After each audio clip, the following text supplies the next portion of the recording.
চাওঁতে চাওঁতে এটা বছৰনো কেনেকৈ গ'ল গমেই নাপালোঁ আৰু নতুন বছৰ আহিলেই।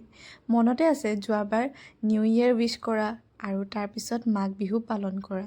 আৰু ইমান সোনকালে যে সময়বোৰ যায় নহয়। এইবাৰ চাগে নতুন ইয়েৰত চবেই ভাবিলেই যে এইটো বছৰ কি কি কৰিম, নতুন মটিভ, নতুন ৰিজলিউশ্যন। আৰু আচলতে ভাবিবও লাগে, সেইখিনি বস্তুৱে আমাক গোটেই বছৰটো নিয়াত সহায় কৰে আচলতে। আমি ভাবোঁ যে এই বছৰটোত আমি এইকেইটা কাম কৰিম বুলি ভাবিছিলোঁ যিহেতু, সেইবাবে এইকেইটা কাম কৰিহে এৰিম এইটো বছৰত।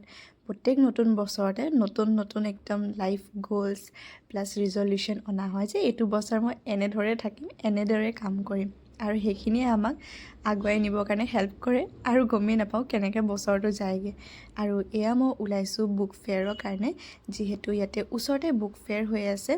আৰু ওলাই মেলি বুক ফেয়াৰলৈ গ'লোঁ। নেক্সট পাৰ্টত দেখাম বুক ফেয়াৰত কি কি কৰিলোঁ।